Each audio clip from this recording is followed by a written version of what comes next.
तो दोस्तों लूसेंट के चुनिंदा प्रश्नों की सीरीज में आज का ये नया वीडियो। पहला प्रश्न आप स्क्रीन पर देख रहे हैं। किस चीनी जनरल ने कनिष्क को हराया था? तो पेंग चाओ नाम के चीनी जनरल ने कनिष्क को हराया था। कनिष्क बौद्ध धर्म की किस शाखा का अनुयायी था? तो यह मया महायान शाखा का अनुयायी था। प्राचीन भारत के महान व्याकरण विद्वान पतंजलि किसके समकालीन थे? तो ये पुष्यमित्र शुंग के समकालीन थे। भारत में किसके द्वारा पहली बार सैनिक शासन व्यवहार में लाया गया? तो इंडो ग्रीकों के द्वारा भारत में पहली बार सैनिक शासन व्यवहार में लाया गया। ईसा पूर्व दूसरी सदी के आरंभ में उत्तरी अफगानिस्तान में किसका शासन था? तो बैक्ट्रिया का शासन था। प्राचीन भारत में किसने नियमित रूप से सोने के सिक्के चलाए थे? तो कुषाणों ने नियमित रूप से सोने के सिक्के चलाए थे। सतवाहनों का समाज कैसा था? तो मात्र सत्तात्मक सतवाहनों का समाज था। कनिष्क किस जाति से संबंधित था? तो चीन की यूची जनजाति से कनिष्क संबंधित था।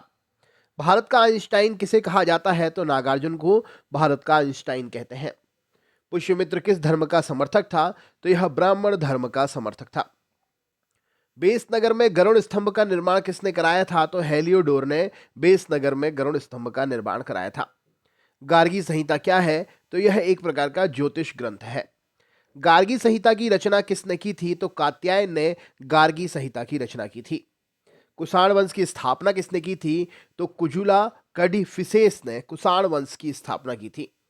कनिष्क को किस कनिष्क को शासन कब प्राप्त हुआ था? तो 78 ईस्वी में कनिष्क को शासन प्राप्त हुआ था।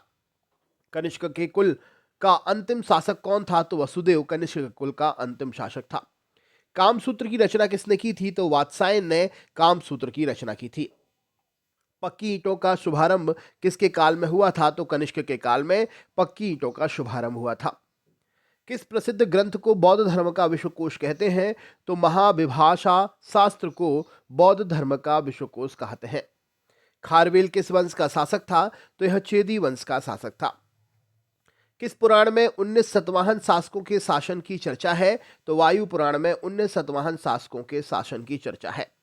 भारतीय संविधान में राज्य के नीति निर्देशक सिद्धांतों को शामिल करने का मुख्य उद्देश्य क्या है? तो कल्याणकारी राज्य की स्थापना करना मुख्य उद्देश्य है। राज्य के नीति निर्देशक तत्व एक ऐसा चेक है जो बैंक की सुविधा के अनुसार अदा किया जाएगा। यह कथन किसका है? तो केटी शाह का यह कथन है। भारतीय संविधान का कौन सा अंग समाजवादी व्यवस्था करने की प्रेरणा देता है? तो नीति निर्देशक तत्व सही उत्तर हो जाएगा। संविधान में कल्याणकारी राज्य का आदेश कौन देता है? तो नीति निर्देशक तत्व आदेश देते हैं।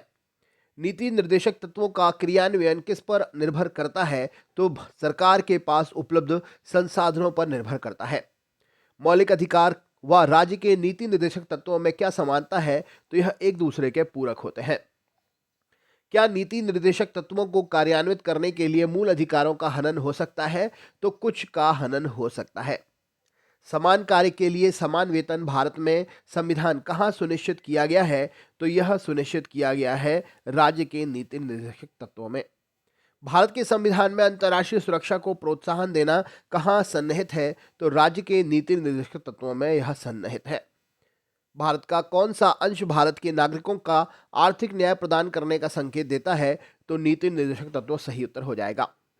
राज्य के नीति निर्देशक सिद्धांतों में से किस अनुच्छेद का संबंध अंतर्राष्ट्रीय शांति और सुरक्षा के सर्वन से है? तो अनुच्छेद 51 में यह जानकारी मिलती है। राज्य के नीति निर्देशक सिद्धांतों के अनुसार किस आयु तक के बच्चों को निःशुल्क और अनिवार्य शिक्षा का प्रावधान है? तो 14 वर्ष सही उत्तर हो जाएगा। भारत के किस राज्य में समान नागरिक संहिता है? तो गोवा प्रश्न का सही उत्तर है। नीति निर्देशक तत्वों का महत्व किसके लिए है? तो यह राज्यों के लिए है। समान न्याय और निःशुल्क विधि सहायता का प्रावधान किस अनुच्छेद में है? तो अनुच्छेद 39A में यह जानकारी मिलती है। राज्यों के नीति निर्देशक तत्वों में कौन सा अधिकार शामिल नहीं है? तो सूचना का अधिकार सही उत्तर हो जाएगा। किसी राज्य की कार्यपालिका की शक्ति किसमें होती है? तो राज्यपाल में होती है। राज्यपाल की नियुक्ति कौन करता है? तो राष्ट्रपति जी करते हैं। किसी व्यक्ति को हटाने का प्रावधान संविधान में नहीं है, तो राज्यपाल को हटाने का संविधान में कोई प्रावधान नहीं है। राज्यपाल का कार्यकाल कितना होता है? तो 5 वर्ष का होता है। राज्यपाल का वेतन भत्ता किस कोष से आता है? तो राज्य की संचित निधि द्वारा आता है। राज्य सरकार का संवैधानिक प्रमुख कौन होता है? तो राज्यपाल होता है। राज्यपाल अपना त्यागपत्र किसे देता है? तो राष्ट्रपति जी को देता है। राष्ट्रपति शासन में राज्य का संचालन कौन करता है? तो राज्यपाल करता है। कौन सा व्यक्ति राष्ट्रपति की इच्छा अनुसार अपने पद पर बना रहता है? तो राज्यपाल सही उत्तर हो जाएगा। राज्यपाल पद हेतु न्यूनतम आयु कितनी होती है? तो 35 वर्ष सही उत्तर है।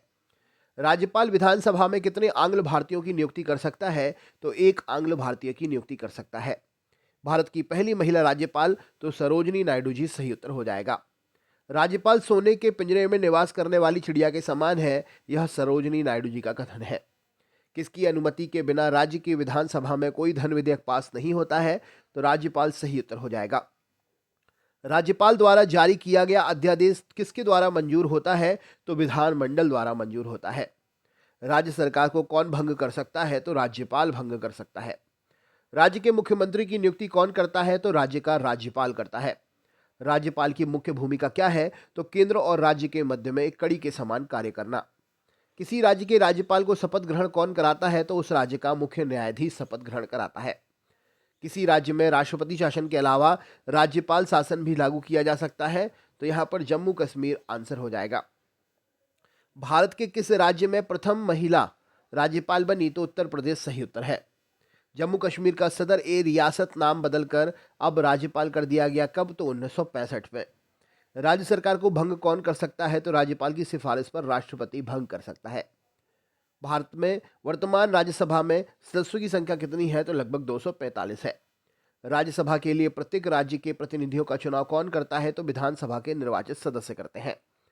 राज्यसभा में राज्यों का प्रतिनिधित्व कौन करता है? तो राज्य की जनसंख्या के आधार पर यह प्रतिनिधित्व किया जाता है। राज्यसभा के किस राज्य के प्रतिनिधियों की संख्या सर्वाधिक है? तो उत्तर प्रदेश सही उत्तर है। राज्यसभा सदस्य का कार्यकाल कितना होता है? तो 6 वर्ष का होता है। राज्यसभा का सदस्य बनने के लिए न्यूनतम आयु सीमा कितनी होती है? तो 30 वर्ष होती है। किस सदन को भंग नहीं कर सकते हैं? तो राज्यसभा को कभी भंग नहीं किया जा सकता है। लोकसभा और राज्यसभा में गणपूत्री संख्या कितनी है? तो यह 1/10 भाग गणपूर्ति का संख्या होती है। वह कौन सा सदन है जिसका अध्यक्ष उस सदन का सदस्य नहीं होता है? तो राज्यसभा सही उत्तर हो जाएगा। लोकसभा द्वारा पारित धन विधेयक राज्यसभा को प्राप्त होने के लिए कितने दिन बाद लोकसभा में लौटाया जा सकता है? तो 14 दिन सही उत्तर है। राज्यसभा एक स्थायी सदन है, क्यों? क्योंकि इसे कभी भी भंग नहीं कर सकते हैं और इसके 1/3 सदस्य प्रति 2 वर्ष बाद सेवानिवृत्त हो जाते हैं। राज्यसभा के सदस्यों को नामित करने का अधिकार किसे है? तो राष्ट्रपति जी को है। राज्यसभा की प्रथम महिला सचिव कौन थी? तो वी.एस. रामा देवी जी थी। राज्यसभा की पहली बार गठन कब हुआ? तो 3 अप्रैल 1952 को हुआ था। राज्यसभा की प्रथम बैठक कब हुई? तो 13 मई 1952 को हुई थी। भारत में किसकी स्वीकृति के बिना कोई भी सरकारी खर्चा नहीं किया जा सकता है? तो संसद सही उत्तर हो जाएगा। राज्यसभा के सभापति की अनुपस्थिति में राज्यसभा का संचालन कौन करता है? तो उपसभापति करते हैं। राज्यसभा के द्विवार्षिक चुनाव का अधिसूचना कौन जारी करता है? तो निर्वाचन आयोग जारी करता है। केंद्रीय संसद राष्ट्र हित में राज्य की सूची के विषय पर कानून बना सकती है, कब? तो राज्यसभा में उपस्थित सदस्यों के 2/3 बहुमत के द्वारा। राज्यसभा की 2 बैठकों के मध्य समय अंतराल कितना होना चाहिए? तो अधिकतम 6 माह का होना चाहिए। किन राज्यों में राज्यसभा का प्रतिनिधित्व तो नहीं है? तो अंडमान निकोबार, चंडीगढ़, दादर नगर हवेली, लक्षद्वीप और दमन द्वीप में। राज्यसभा के प्रति उत्तरदायी कौन नहीं होता है? तो मंत्रिपरिषद नहीं होती है उत्तरदायी। भारत के कौन से प्रधानमंत्री राज्यसभा के सदस्य रहे हैं? तो श्रीमती इंदिरा गांधी और मनमोहन सिंह जी राज्यसभा के सदस्य रहे हैं। जनता द्वारा प्रत्यक्ष रूप से निर्वाचित सदन कौन सा है? तो यह लोकसभा है। संविधान में लोकसभा के सदस्यों की मूल संख्या 552 है। वर्तमान में लोकसभा के कितने सदस्य हैं? तो 545 सदस्य हैं। राष्ट्रपति आंग्ल भारतीय समुदाय के कितने प्रतिनिधियों को लोकसभा में नामित करता है? तो 2 सदस्यों को नामित करता है। लोकसभा में किसके आधार पर सीटें आवंटित होती है? तो जनसंख्या के आधार पर। वर्तमान लोकसभा में प्रत्येक राज्य के लिए स्थानों का आवंटन किस पर आधारित है? तो 1971 की जनगणना के आधार पर। कौन सी लोकसभा के चुनाव पर 4 चरणों में हुए थे? तो 14वीं लोकसभा के चुनाव 4 चरणों में हुए थे। लोकसभा का सदस्य बनने के लिए न्यूनतम आयु कितनी? तो 25 वर्ष होनी चाहिए। कौन सा राज्य सबसे अधिक प्रतिनिधि लोकसभा में भेजता है? तो उत्तर प्रदेश सही उत्तर है। किन बड़े राज्यों में लोकसभा की सीटें समान है? तो आंध्र प्रदेश और पश्चिम बंगाल सही उत्तर है। उत्तर प्रदेश के बाद सबसे अधिक संसदीय क्षेत्र किस राज्य में है? तो महाराष्ट्र में है। किस राज्य में लोकसभा सदस्यों की संख्या सबसे कम है? तो नागालैंड, सिक्किम और मिजोरम में। लोकसभा का नेता कौन होता है? तो प्रधानमंत्री जी होते हैं। लोकसभा का नेता कौन होता है? तो लोकसभा का अध्यक्ष होता है। भूतपूर्व सांसद सदस्यों को पेंशन की व्यवस्था कब शुरू हुई? तो 1976 में हुई थी। लोकसभा में कम से कम कितने सत्र ज़रूरी होते हैं? तो वर्ष में 2 सत्र ज़रूरी होते हैं। तो दोस्तों ये था आज का वीडियो। कैसा लगा कमेंट करके ज़रूर बताएं। चैनल पर नए हैं तो सब्सक्राइब करना ना भूलें। मिलते हैं नेक्स्ट वीडियो में। बहुत बहुत धन्यवाद।